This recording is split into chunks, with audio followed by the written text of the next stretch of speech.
Hey folks, welcome to this quick update video here on Passion for Sound. And I say update video because recently I did a review of the Schiit Micro range, meaning the Magni Plus and Magni Heretic amps, and the Modi Plus and the Modi Multibit 2 DACs.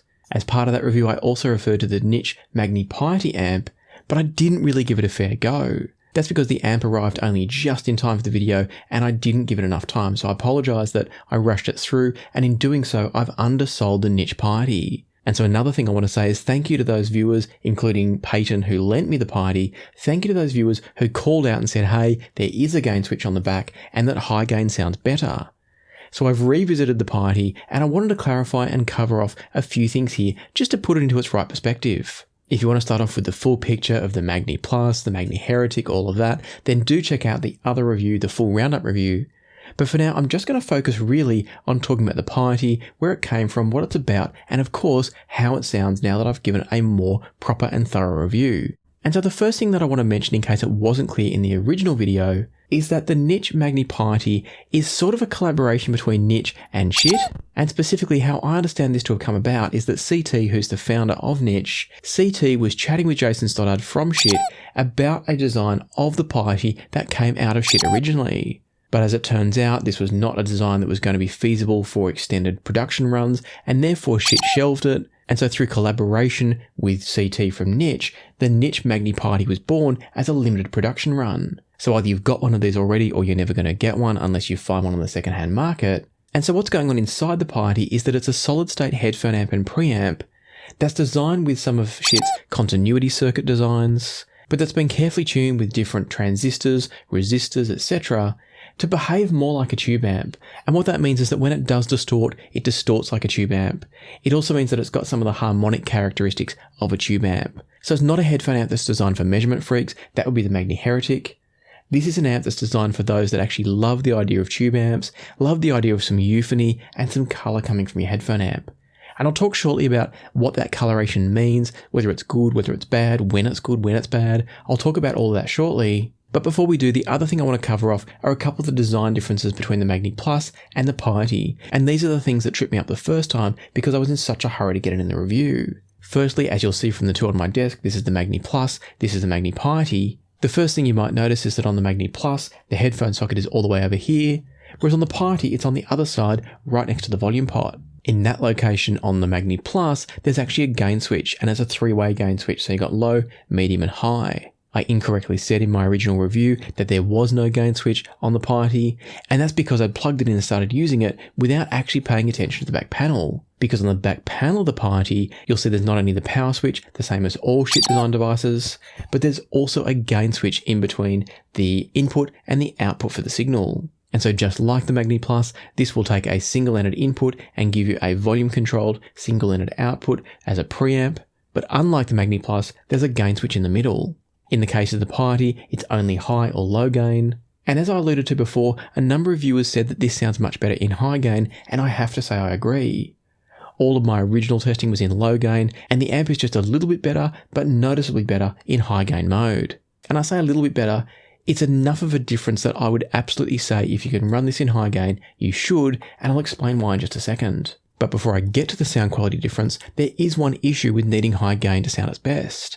And that is that you'll find that your volume levels are drastically increased by about 10 decibels. And that can mean that having enough range on the volume control can be a bit of an issue. And so what I found was that for most of my headphones, all my sort of regular normal impedance headphones being around that sort of 30 to 60 ohm range, when I switched onto the high gain output, I needed to turn to my various DACs and reduce the output voltage from those. So if you're running this with a DAC like, say, a Chord DAC, I also ran it from the Gustard R26, which has got volume control. With any of those, any of the topping DACs will do this, any of the SMSL DACs will do this, or almost any of them. With any of those sorts of DACs, you probably will want to pull back at least about 10 dB of sound to give it a good range on the volume pot. Of course, that will vary depending on the headphones you're using. If you're using high impedance headphones, that might not be required at all. But if you were in the position where you're able to pick one of these up, or you've got one and you're trying to get the most out of it, the key is going to be to run it in high gain, and therefore you might need to pull back the voltage coming out of your DAC.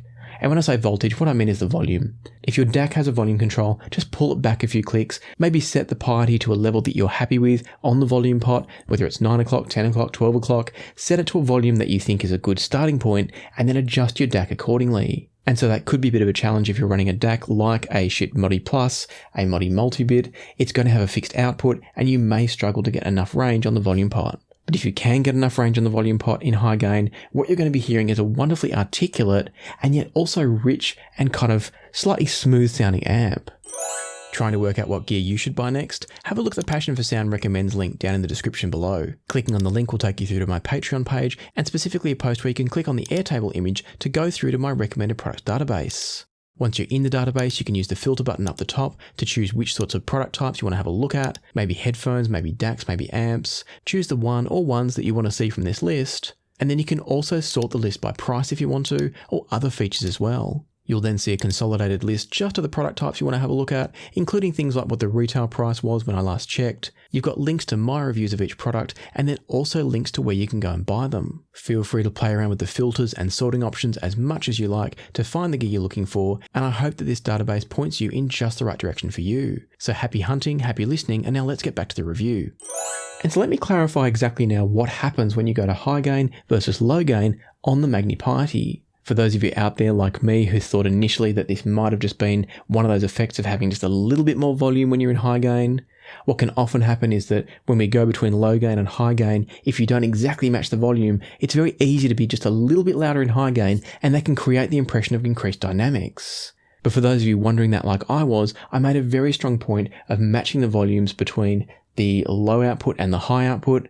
How I did that was I connected this up to the Chord Hugo TT2, and I measured the output volume through the headphones and adjusted all the volume through the TT2. And so I had a digital volume control on the TT2. I could leave the Magni Piety volume in one fixed position and never change it, and make sure I knew exactly which volumes I needed on the TT2 to be volume matched.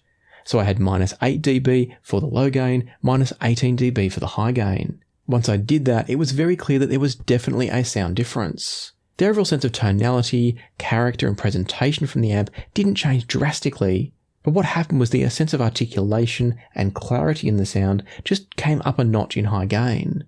And what that did was it balanced off the smooth and rich nature of the Piety with just a little bit more attack and clarity and energy in high gain, and that was exactly what it needed. In low gain mode, I felt like the Piety was just a kind of rich, smooth, warm version of the Magni Plus.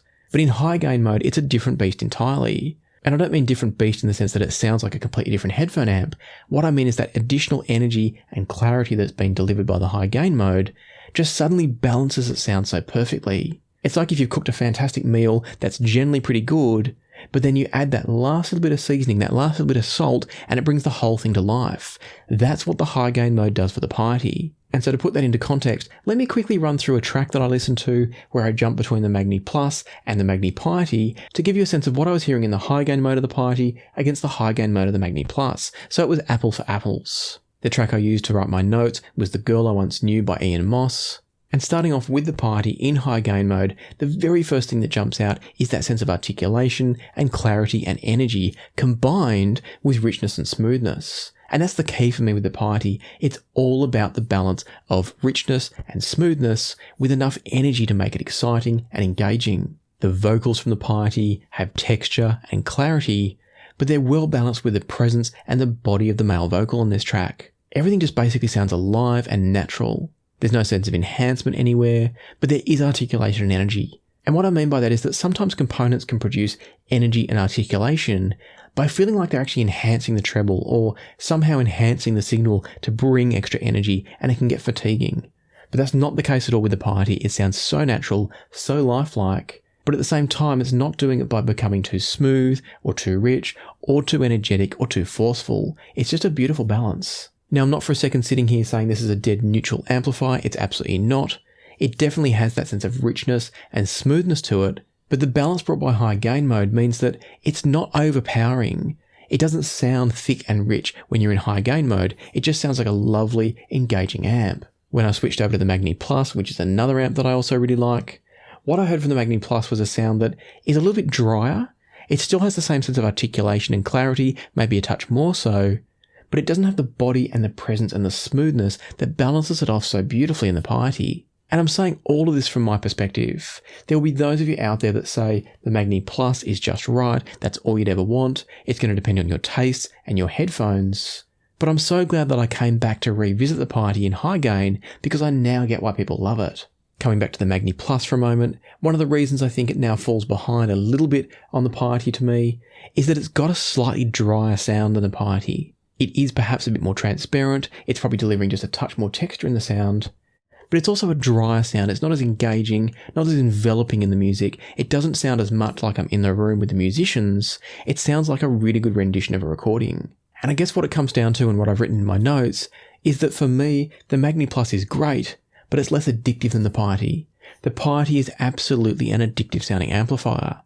It's not the last word in resolution, it's not the last word in overall quality, it's still a budget compact amplifier, but it's just so much fun to listen to. It produces a more intimate sound than the Magni Plus, and so those that love space and a bit of distance between you and the vocals would prefer the Magni Plus in that sense. But I don't really care about any of it.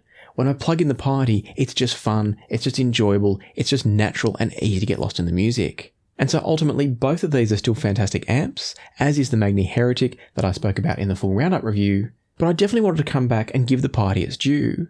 Yes, it's a shame that low gain mode doesn't perform quite as well as high gain mode. If I was going to go out on a limb and guess why that is, my suggestion is that there's probably feedback being used to pull back the gain, and that's robbing a bit of the magic and the transparency from the signal. But whatever the reason is, the high gain mode is just so much more enjoyable. And so that is a drawback that it doesn't sound as good in low gain, but if you have a DAC that gives you volume control, or you've got some other way to losslessly attenuate the signal, then the Piety is an absolutely wonderful sound. As I said before, you unfortunately can't buy them anymore, but there is a chance these will pop up on the second-hand market at some point, and if you see one and you like the sound of what I've described, being a solid-state amp that's got good articulation, but a great sense of smoothness, and kind of approximates a tube amp in all the best possible ways, then the Magni Piety is absolutely an amp that I would highly recommend. And so I'm going to wrap this up here by saying a huge thanks once again to Peyton for sending it out, a huge thanks also to those who called me out on the gain switch and testing it in high gain, and a huge thanks to CT for making this exist. And so with that in mind as well, make sure you check out the link I'll put in the description down below through to CT's website, that being the Nitsch website, because this is not the one and only project he's worked on. There's another one in the pipeline, I believe, and I will certainly be following that one with bated breath to see if he can capture the same magic, only better, in a bigger and more expensive amp. So thanks again to all of those that helped to make this update video possible. Sorry that it took me 2 goes to get it right on this one, but I hope that you've enjoyed this update and a bit more clarity on the Nitsch Magni Piety. As always, if you have enjoyed the video, I'd love it if you hit the like button, consider subscribing and ring the notification bell if you haven't already. But for now, let me leave it to the music, so happy listening, and I'll see you here next time on Passion for Sound.